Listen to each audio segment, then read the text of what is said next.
Bismillahirrahmanirrahim. Güzel maqtaşları bütün alemlerinin ferverdigarı Allah Teala'ga durut ve salamlar, peygamberlerinin sardarı Muhammed Aleyhisselam'a bolsun. Esselamu aleyküm ve rahmetullahi ve berekatuhu. Hürmetli qarindoshlar, Din ve Hayat namlı programımızga dikkat itibarınlarını berginlerini kızgın karşı alımız. Programımızın bugünkü bölümüde ısrapçılık ve onun şahıs ve cemiyetlerge bolgan ziyanlar üstü toxtalımız. Men qarindoshlar Abul Qasim Ahmedi boluman. Programımızın bugünkü ez mehmini Ustaz Siraj Najim boludu.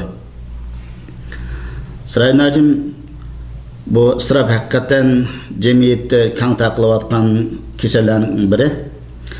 Yani biz bu kesellerni halkımızga kan şerilep geçip berişke ötüştün burun sizem şu ısrapnınki lügat ma'nilerini gapmüşadan başlagan bolsak, qani merhamet.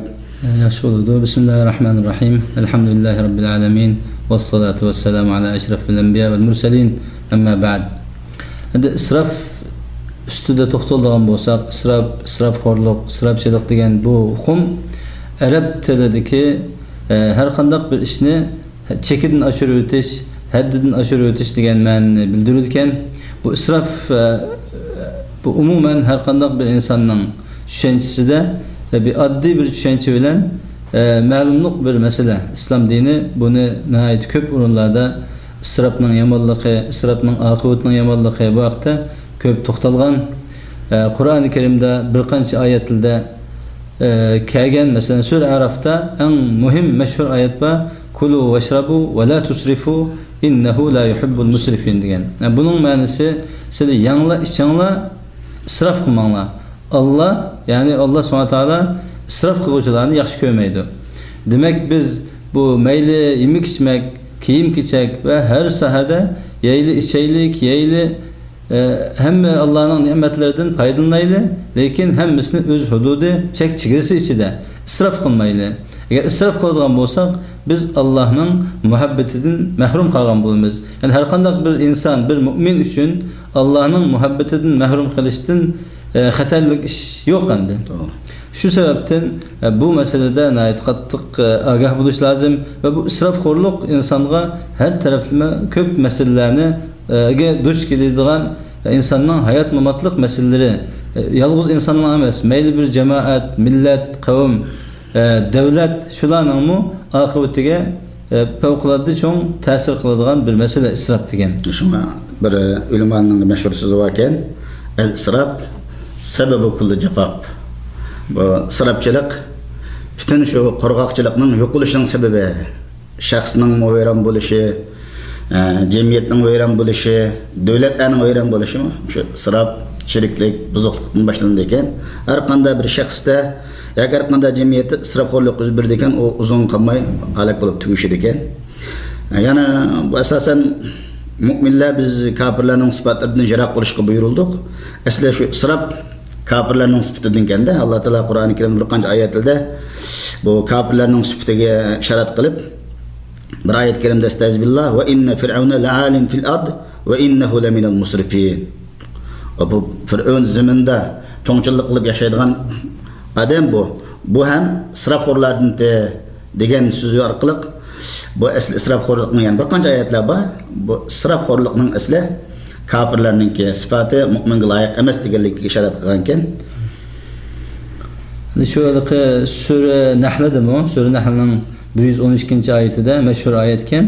Alloh subhanahu taolo shu misol keltirib, ba'zi shunday bir qariya deydi, qariya degan yeza. Bu yezidan hatta bir davlatni yezi deyish mumkin, bir shaharni yezi deyish mumkin. Shu bir shahar ahli nayt xotirjam yashagan, uning rizqi hamma tarafdan kelib turgan, lekin Allohning ne'matlariga kafir bo'lib, bu ne'matlarni israfxo'rlik bilan buzg'unchilik qilgan va ne'matga shukron ne'mat qilmay, kufron ne'mat qilganligi uchun Alloh ularga shunday acharchilik, qo'rqincha va qilgan amallariga loyiq ularga shunday shu dunyoning azobini tetitgan deydi. Yani demek bu israfchilik intayin xatarlik masala. Har qanday bir millatda israfchilik umumlashadigan, bu millatning zavolliqining dalili endi bu. Bu shunday millat zavolliq yuzlanmay mumkin emas. To'g'ri, Alloh subhanahu va taolo insonlarga fursatlarni beradi, ne'matlarni beradi. Shu sababdan Allah Qur'oni Karimda yeni bir oyatda shunda biz sizlarni shunda mol bilan, jon bilan, bola chaqa bilan sinaymiz deydi. Shu sinov hammasi aynan insonlarni mol dunyo bilan sinaydi ekan, ba'zilarini bola chaqa bilan sinaydi ekan. Şu asasda bu hammasi Allah'ın insanlara bergan ne'matlari, pul dunyosi, salomatligi hammasi bu ne'mat. Shu ne'matni o'z joyida ishlatmasdan, haddidan oshirib o'tib, uni isrofxo'rlik qiladigan bo'lsa, har qanday mushu ishlarga isrofxo'rlik uchib qolgan millatning oqibati xatarlik. Allah Teala Sure Taha'nın 127. ayetinde ve kezalike nezzi men esrab ve lem yu'min bi ayati rabbih. Allah Teala yuqorida bir qancha qavmlarni halaq qilgan oyatni zikr qilib bo'lgandan keyin shuningdek biz isrof qilgan odamga shunday jazosini beramiz, jazolaymiz. Rabbining oyatlariga iymon etmagan, isrofxo'r bo'lgan odamlarni biz jazolaymiz deb Allohning va'dasi bor ekan. Bu haqiqatan qo'rqinchli tegishlik isrofdanki oqibati. Endi bu shu oyatda endi boshdagi o'qilgan oyatda Firavunning isrofxo'rlik qilganligi va mushularninki Allohning oyatlariga iymon keltirmagan isrofxo'rlikning ma'nosi, demak har qanday bir yerda isrof kelimasi keladi ekan, shu isrof qiluvchilar Allohning birlik borligiga iymon keltirmaganligi, kafir bo'lganligini yondashtirib kelgan. Demak bu isrofxo'rlik siz bosh degandek bu Allohga iymon keltirmagan kafirlarning, dinsizlarning va zalim fasiqlarning qiladigan ishi. Bu haqiqiy mu'minning qiladigan ishi emas isrof demakchi. Doğanda bu isrofninki turlari bir ustida to'xtalgan bo'lsak, hozir isrof, ba'zan isrof desalar, to'g'ri, isrof yemek ichmakda qilgan isrof ko'zimizga ko'rindi. Albatta bu xatarlik bir narsanda. Bugungi kunda bu to'y-to'ylarda, har qanday bir ziyofat so'rilarda bo'layotgan isrof odamni ichindirdi. Ba'zi qarindoshlarimiz isrof kelimasi chiqsa-lakinde mush yemek ichmaklar qartib olgan. Bu isrofninki eng beshini ilm olim qilib bu insonning o'zining shaxsiyatida. Masalan, kufrni ilm olim isrofdan sanagan. Bizning hayotini iymon keltirmay yashashning o'zi bir cho'ng isrof o'tkazganlik. Bihud o'tkazganlik. Koinot haqida fikr yurgizmaslik, nurg'ulg'an ziyolilarni islom dini haqida, Allohning borligi haqida savol so'rasa, men bu vaqt o'ynab ko'ymabdiman. Demak, sening bu vaqtni isrof qilganlik. Vaqt eng muhim narsa, bizni kim yaratdi, dunyo kim keltirdi, bu koinot nereden paydo bo'ldi. Ya'ni bu vaqt isrofchiligi. Nurg'ulg'an yana ba'zi qarindoshlarimiz keraklik o'qib chiqqan, o'qish bitirib chiqib ba'zi mush jamiyatdagi nahaqchiliklarga, o'g'ilchiliklarga biroz norozilikqa qo'shig'ini bushqil yatib olmaganlikdan uxlabda achchiganni oldimda ba'zi qarindoshlarni shunda anglaymizda. Endi bu ishni hal qilishning usuli emas. Nurg'ulg'an yaxshi kishilar hozir shu jamiyatdagi qolsak nahaqchilik, yuqori davlat ishlaridan tortib shaxsningki muomalalargachilik, buningdan shu uxlab dadimni oldim, uxlab vaqtini o'tkazdim. Endi bizning shu nurg'ulg'an o'qish bitirib chiqayotgan qarindoshlarningki cho'ng men ko'rgan isrofchilik bu vaqt isrofchiligi. Uyqa yerim ulanmagan so'z bor ekan, uxlash bilan Alloh hayotni menga isrof qilayotgan qarindoshlarimiz bor. Shunga bu manfaatning am bo'lish uchun isrofningki turlari haqida bir tafsili to'xtalgan bo'lsak.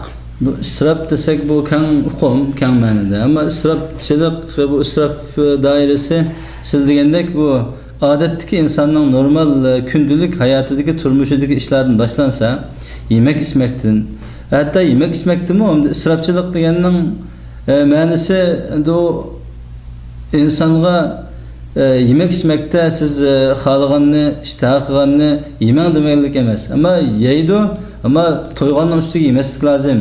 Ba'zi insonlar shunday to'ysimi, to'yganni bilmay yeb ketadigan ahvollar bor. Hatto normal oddiy bir masalan bizning bu Makkadagi turmushda desak, bir 10-15 riyaldan bir vaqt tamoqni yeymiz desak, uning o'rniga 50-60 100 riyallik, hatto 300 riyallik tamoqni yeydiganlar bor. Bu to'g'ri, hamma insonning o'zining haqqi, o'zining Alloh bergan ne'mat pulusini xalqiga ishlatishi o'zininki tasarrufidagi erkinlikdagi ish. Ammo bu erkinlik har qanday insonga şu İslamның her qanday insan özünü bir Müslüman deydi eken, özünü bir insaniyetke his qoşudigan bir yaxshi kişiden sanaydı eken, elbette bu erkinlikning özünün dairesi var. Mayli yemek içmekde olsun. Elbette addi bir misal bilen biz bir vaqt tamaqni 10 riyalga yeb, şu 300 riyallik, 100 riyallik, 50 riyallik tamaqni yemey, onun aşkan pulunu başka yerga sarf qila olsak, chiqim qila olsak, bu addi misal. Bunu başka her xil chiqimlarga qiyas qilish mumkin. Mesela maşina desek, insan en tüvünü bir yeni maşina algan takdirde 10 bin 20 bin dolarga maşina keladi. Ama aynı maşinani 1 milyon dolarlık maşina var. Bu biz körümüz vatanda 1 milyonluk, 2 milyonluk maşinamiz var deydigan. Yani bu israfçılık müşahede bo'ladi. To'g'ri, her qanday bir millatning, bir insonlarning o'zining bir turmush seviyesi bo'ladi. Yaşaş seviyesi oldu. Ama şu yaşaş seviyesinden normallıktan halkıp gitti mi? O vakitte o insan gayri normal, anormal bir hayat düşken bulundu. Hatta bu dini meseleden karınmagan takdirde mi andi? Üzü bir normal hayatı yaşamasın. Şundan bir çakanlıkka ötken bulundu andi. Bu Allah Teala'nın bu israfqa kılıvatkan karandaşlar bunun da sel qarab qalganda, bu pul üzerinden o asli bu pul Allah'ın milki. Bizge amanet bergen kulumuzda. Anda bu yer bir narsa isim keldi, şu israf bilen tebzirinin lügat berekman söz degenke alimlar. İsraf ayda halal yolda pul haylap çekten aşırı etken bolsa. Tebzir anda haram yolu az bolsunmu? Az bolsunmu mesela bir kap bir tamak setip algan okşaş. Bu tebzir. Yani tebzir hakkında mı buzup geçiş. Allah Teala ne diyor? İnnel mubezzirine kanu ihvana şeyatin. Pulmelin buzup çıkalı şeytanlarınki karindaşları buludu bula. Şeytanların dostları buludu bu. Neme degen?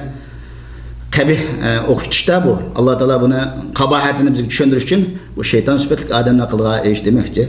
Yani bu Allah Teala ayette israfkorluk hakkında mı? İnnehu la yuhibbul musrifin. İsrafkorlarını yaktırmaydı. Bu ayette ilim alimleri tefsir kıldı. Murga mufassirler. La yuhibbu bimana yuaqibuhum. Allah yaxshi ko'rmaganligini albatta o azap jazalaydi degan bo'ldi. Allah yaxshi ko'rmasa, yaxshi ko'rmasa, jazo qilmasa emas. Uning ma'nosi Allah yaxshi ko'rmaydi degan emas. Alloh taolo uning jazosini, uning hisob oladi, oqibati xatarlik degan mazmun chiqaradi. Shunga endi bu masalada biz his qilmaymiz. Hatto Payg'ambar alayhisolamning shundaq sizlar iqib turgan o'stangdan su ishlatsanglar, taharat olsanglar, isrof qilmanglar degan endi. Iqib turgan o'stangdan da isrof qilish imkoniyatimi yo'q asli. Agar suvni ishlatsak, bu suv yana asli joyiga qaytib ketadigan ish bor. Ama maalesef bunun üstüge biz öylerde, turbulardan su işletsek, şakirtip koyup beradigan. Hatta tolu mescitlerde ben namazı görüp kaldım. Şundan bazı adamlar suyunu ait köp içip şakirtip koyup. Hele bunu kaçırıp oltuğan, hele bir yan tutup oltuğan, bazı taharetten ait asla aldık Allah varken. Şu 5-10 minutda taharet yapıp oldu. An kuşu köyü şakirip ekip durduğan. Bu su benzinden kıymet bir yerde. Bunda ısraf kılışının özü insanlığa en xatarlik mesele. Ilmalı nuqtu. Mesela şu sudik ısrafçılık hakkında o bekbir çoğun babken bu. Özüneki mesela kaç kuşundan tazlık hakkında mı? Mesela tarat iliş koyanlık sonunda o. Özünün normalden artıktan hem ısraf. Şunun olan birge kaç kuşçularını züyüştü mübalık kılıp ettiğiş. Hatta içimlik sularda, işke yaraydıgan sularda maşin juyuş. Muşun arkalık hemisi ısrafkorluk buludu. Israfkorluk katarı çedi demek bu Allah Teala yaxşı görmeydigan, yani Allah azaplaydigan, cezasından berdigan pinlan katı çırıp kaldı degen gap. Bu mesela bayatın sonunda ısrafın türleridir. Ben bunu ait köp. Bu hem de normal günlük turmuşumuzdaki yemek içmek, su hem de bu en köp biz duş keladigan mesele. Bunun da biz bu şu suda yemek içmekte ısraf kılmay özümüzü köndüre alırsak başka yakı ötkül oldu hem de. Eğer onu kılanmasak başka işlerine gep ketmeydi. Ama bu ısrafçılık en xatarlik bulavatkan mesele. Yani biz imkan var. Biz öz milletimizdeki illetlerini hal kılışkı tirişimiz lazım. Yani bazenler Araplar onu kılırdıken, Araplar müşünde Ali maşineydiken, Araplar Ali öyle otururduken, buzub çeşidiken, ya aşkan kirse yemekini şu azırık yap koyup kalın taşlaydıken deydi. Doğru. bu İslam'ın ölçümü Arapga, Ajamga, Aqqa, Qarga emas. Bu İslam'ın ölçümü inak. Bu kim bunun qaramasa, kim bu İslam'ın ölçem boyunca mangmasa, şu üzü cevapkar buladı. Allah'ın aldıda. Şunun için hiçbir kişinin insanın günahını yeni birisi kötemeydi. Birisinden birisinin mesuliyeti olmaydı. Şu sebepten hatta bu israfçılıkta hazır. Biz bilip bazı şu ayallarının kiyim keçeklerinden tatip, hatta bir şu hicab kılmen, satır kılmen, Allah'ın hükmünü ada kılmen diyen insanlar, şimdi 3000 riyallık, 2000 riyallık, 1000 riyallık abayı kiygen, 300-400 riyallık yağlık çekken, bu hakikaten insandaki imanın acizliği ya ki olmasa bu riyakarlıktan direkt bildiğin iş. Hani riyakarlık desek bu hazır bir israf üstü sözde atımız. Ama bu israf insanı hem işe, zulümga, fasıklıkka, riyakarlıkka ve şuna okşayan nait köp günahlara söylep kiredendi. Şu sebepten hatta kiyim keçeklerdi bu insanlar özünün bir normal bir kiyimlerini giyiş. Kiyim desek bir kiyimde iki türlük mesele vardı. Birincisi evretini yögeş, ikincisi pakız buluş. Yani bu iki türlük şart her kandak kiyim keçekte tepilse bu insan normal kiyim kiygen buludu. Ama onun sırtıga o tazılıkka dikkat kılmasın, evretine satır kılışka dikkat kılmasın, bu kıymet bahalı kiyimlerini kiygeninin hiç ehemmiyeti yok. Ya da o biz abayı üstün sürdük. Ellerinin mu? Şundak $1000, $2000 ayak giydiğen, bir kaç $1000 çapan giydiğen insanlar mevcut. Hatta benim göz aldığımda boğan iş. Birisi yanıma kepti, ben saatini aldım bu saat bahas düşürgen saatken der. Bugün ne saatken? Yüzü radyo saatken. Neçe bir düşürüptü. Aslı 9.300 liralık saatken bunu 7.300 liralık düşürgenmiş. 2.000 liraya düşürüp 7.000 liralık saatini aldım dep geldi. An bunu körepe kandap kuldun ilişka temsilgendikin boldu bu saatini kullanıldı aman. Ben hayatımda salamaydıgan saatini köygenin onun paydası. Desem bu biraz hayranlıkta kaldı. Dedim bu saat. Hatta benim kulağımda saat mi yok aslında. Ben telefonda saat çıkandikin hazır saatin bir hacet olduk. Saat mi yok. Ama $2000 bir saatini hep saldık o. Ama $2000 biz yaxşıya işletigen bolsak, fakir miskinlerge beredigen bolsak, müşundaq ma'arif işletigen bolsak, talip ballığa, hatta başka her kandak bir yaxşılık işletigen bolsak, $2000 üçün nihayet köp yaxşılıklarını kıgıl buludandı. Ama maalesef bizden hissiyatımızda, bizden kalbimizde men ma $2000 saatini sebep qançalik faydalı bunun pulusuga men bunu yaxşı yere işletey.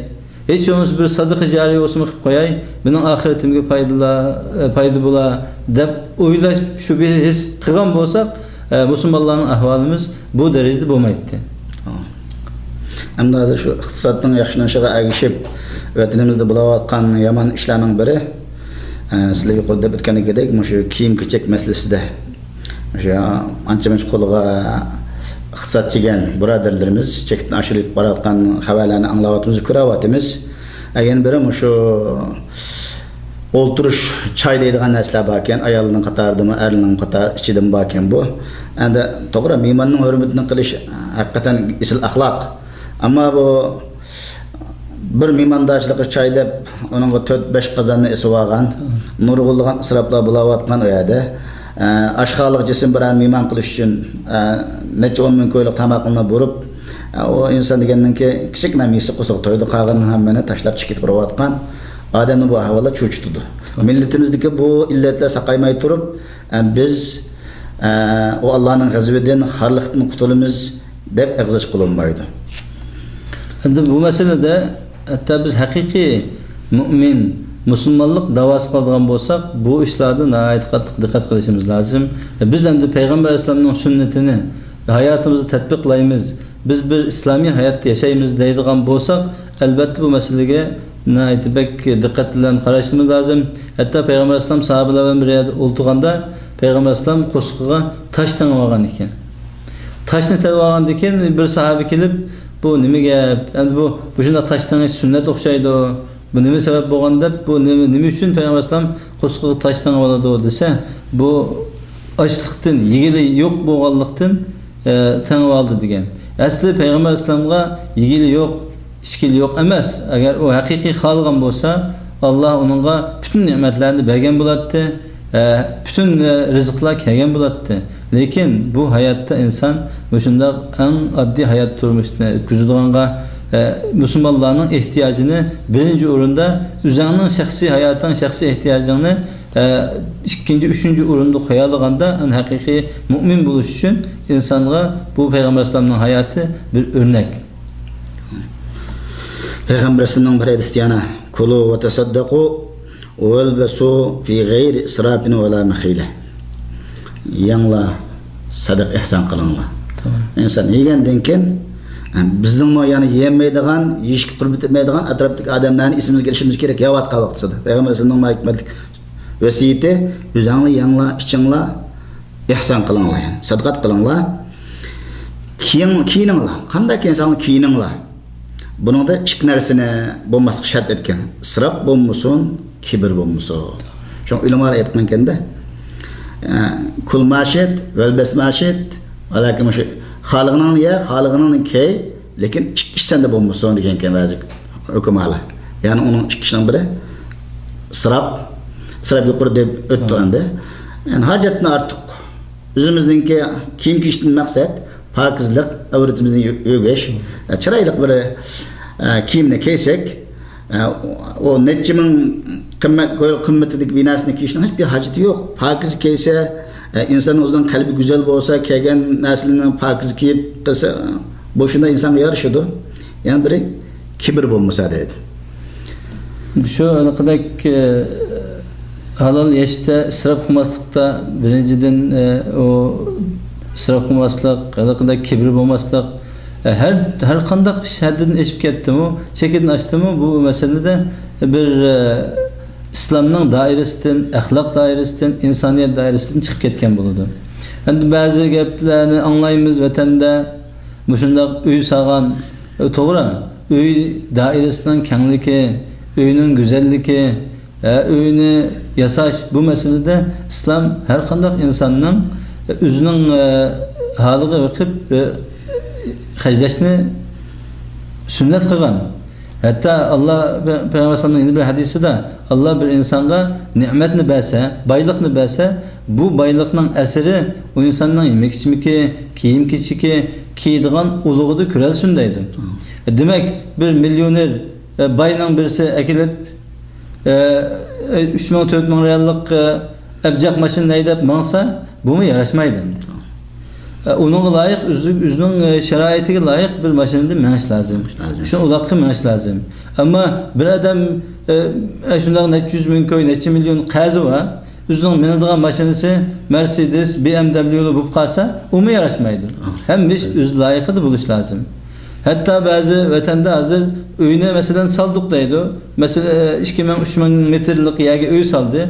Ama faqatlam uyning mushu zinnatlash uchun, bezash uchun şu zinnat ishlariga ba'zi uylarga necha million pul xarjlaydi deydi. Yog'ochchilikni qildik deb masalan Qashqardagilar Urumchidan, Xotandagilar Qashqardan shunday maxsus usta kelib uylarni necha oy, necha yillab bezaydi ekan.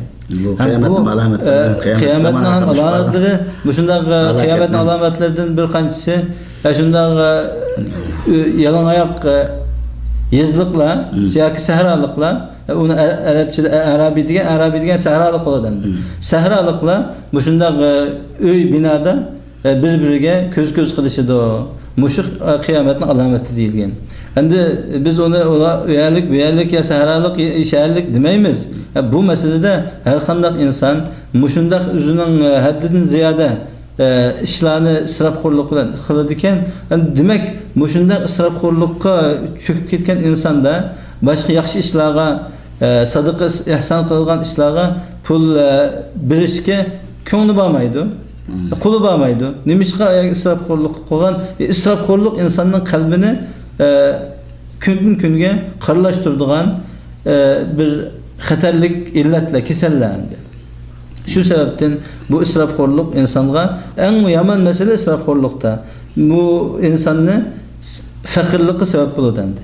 Ama to'g'ri, bir inson o'tgan birisi nima deydi desang, deseler. Men de şundan bir Allah'a bergen dünya şunca köp ki kiç gündüz yeydigan yemekimge muşu altını ikeklep altın insan mı yetidi o deydi. Toğra altın insan mı yetidi o. Altını bozup çatsan mı yetidi o. Hatta pullarını olturup dolarlarını meşkiselip kalırsak mı yetidi o. Eğer şunda köp olsa. Lekin o insanın eğer bizning normal bir turmuşimizga yetken bilen bizning avlatlarımız, balavaqalarımız, bizning keyin qolgan avlatlar kambag'allikning, faqirlikning dardini tatidi, ata-onamizning qilib qo'yganini tatidi. Bu shunday o'tkayaptimi dedik, bu o'tni alam. Bir inson shunday ishlarni isrofxo'rlik qilib qo'ysa, o'zi tatmay qolgan taqdirda balavaq tatidi, ata-onasi qilgan isrofxo'rlikni bolalar tatidi. Ko'radigan bo'lsak, o'z vaqtida falani bag, pustani boy, pustani hocamning bolalari bu kunlarda iliqdagi yegili yo'q, ichkili yo'q, nayt kambag'al, hatto boshqalarga qo'lini sunadigan darajaga yetib qolgan insonlarni biz nayt ko'p uchratamiz. Çünkü Allah tanrısı aytadi, Allah'ın va'dasi. Bu Allah Taala isrofxo'rlardan chuqur hisob oladi, uni dunyoda uning vermisini jazosini beradi dedi Allah Taala. Albatta uning ko'rindi. Şu hatta biz Uyg'ur millati o'zimizning hayotimizni, tariximizni eslaydigan bo'lsak-mu, o'z vaqtida shunday isrofxo'rlik qilgan baylar, baglar, yurtning kattalari ko'p isrofxo'rlik qilib, buzib chechib, zulm qilib qilganligi uchun endi avlodlar, kelgusi avlodlar bu kunlarni ko'rayotganligini bilamiz. Endi bunday ahvol yana qayta sodir bo'lmasligi lozim. Bu bir millatning istiqboli, bu millatningki dini, millatning axloqi shunday ishlarga bog'liq.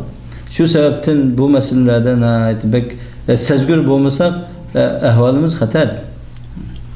Endi bu isrofxo'rlik haqiqatan bu erkinishlik, buning oqibatini aytib xatarlik bir avval. Unda bo'lgandan keyin biz bu inson o'zi sizib sezmay bu isroflikqa chirib qolib qoladi endi. Bu isrofxo'rlikqa sabab bo'lgan omillar ustida to'xtalsak, meyada isrofxo'rning qanday bo'lganda bu isrofxo'rlik kelib chiqadi insonning isrofxo'rlikning sabablari nima deganda bir qancha sababni to'xtalib o'tibdi. Uning birinchi sabab o'zininki avval oilada. Masalan bir adam o'zining ota-onalaridan tortib shunda isrof odatlangan bo'lgan bo'lsa, uni hech bir ko'ngli bir vijdoni azoblanmasdilla shu isrof odat qilib cho'ng bo'lgan, davomli qarqanda isrof ugunib qolgan.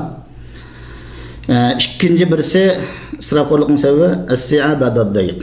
Ya'ni biraz kambag'al adam boyolab qolsa, isrofiyatni boshlanadi debdi. Tamam. Bu ameliyatda biz tecrübede cemiyetlerim köreglik. Şu an ilaka neme at qirisi çıkmagan dön qalmaptı dedi. Bir misal var. Kul at qimisi çıkmagan dön qalmaptı. Dedek monjaq sası kirmegen uy qalmaptı. Şuna mana bu asasen şu yoksul adamlarning keyin boy bo'lib qolishi, biraz qul qisqartirishi bu isrofxo'rlikqa bir sebep bo'ladi deb inson diqqat qilmasa. Üçüncü yaman bununki adetlerinin birisi paydo bo'lishning sabablari isrofxo'r odamlar bilan birga o'tirib qo'pish. Bo'libmi ayollar ichida.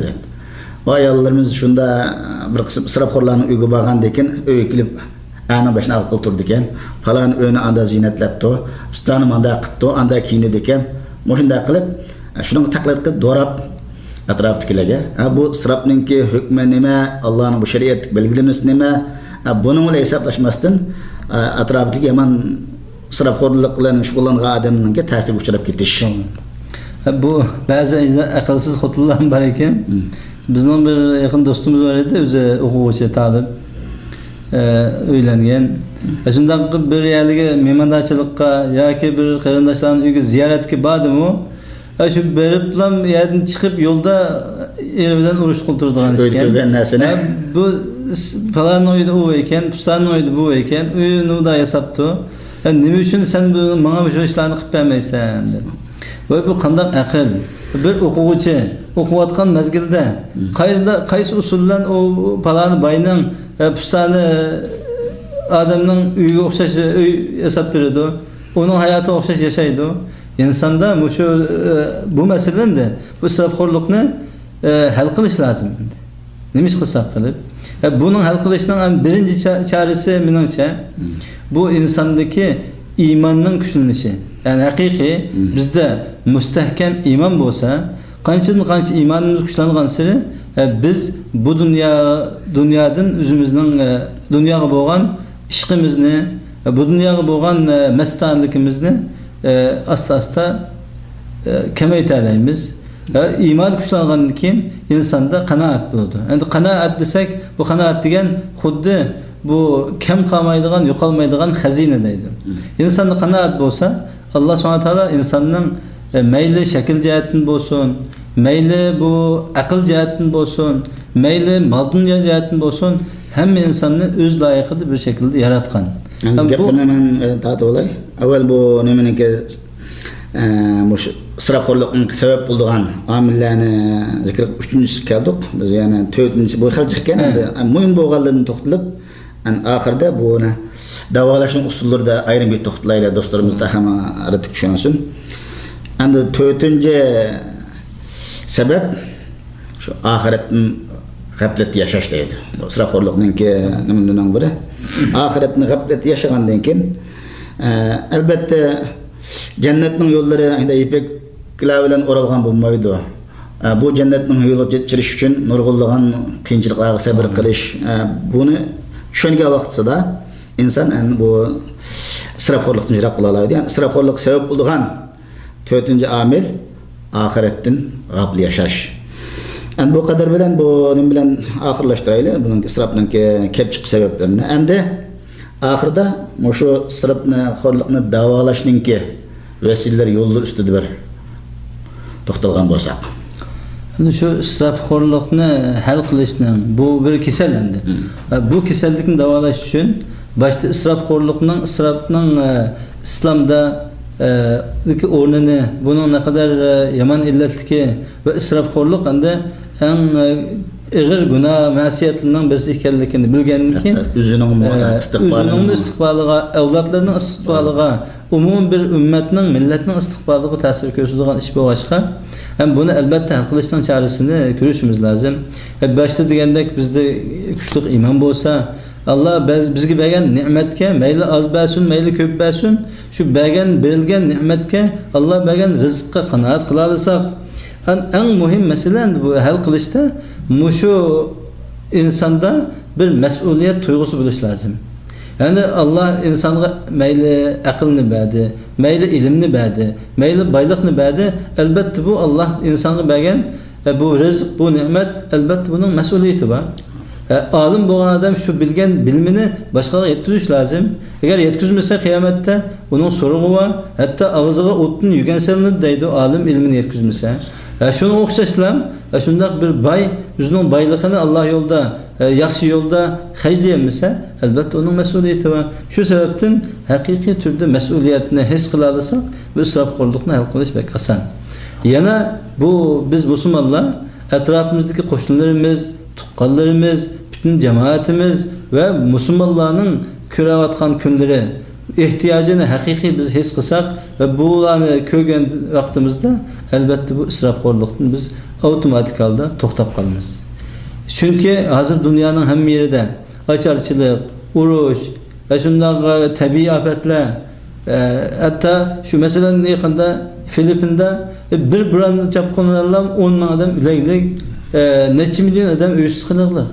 Hatta bizning vatandimanda yaqinda qaysi kuni mushu Chechen nahiyasida yataveribdi. 6 bal yataverlik taqriban 8-10 ming odam uysiz qiliqli. Ayni vaqtida uysiz qolgan bilan birga qayg'irli. Endi mushundaq bir tabiiy afat kelsa, masalan Chechen desek, bu Chechen bizning vatanimizning bir yaqin bir yurti bo'lsa-mu, şu Qashqardan, Urumchidan, Xotandan hamma yerdan darhol mushundaq pul egalari, baylar, hatto kambag'allar bo'lsa-mu, o'zining eng oz imkoniyatlar bilan bo'lsa-mu, shularni qutqizish uchun mayli pul, yemek-ichmak, kiyim-kechak, yotgan ko'pa, shunga o'xshagan qutqizish buyumlarini ularga olib, ularning dardiga hamdam bo'lish lozim. Bu birinchidan ulardagi bir insoniyatning qanchalik yükseklikini ko'rsatadi. İkinciden bu İslam dini bununla teşebbüs kılan işler. Muşuna okşaş hakiki bir mesuliyet. Dünyadaki Müslümanların ahvalını biz hakiki his kılalısak bu israfkorluk özdüküdün tügep kiladigan, hal bulduğun mesele dep qarayman. Hürmetlik qarindaşlar, bu kadar bilen bugünkü programımızı bir yerde ahırlaştırımız. Koňul diqqat itibarını berginiňizge rahmet etimiz. Qayta uçuruş ümidi bilen hemmeňlarni Allah'a tapşyrdım. Vesselamu aleykum ve rahmetullahi ve berekatuhu.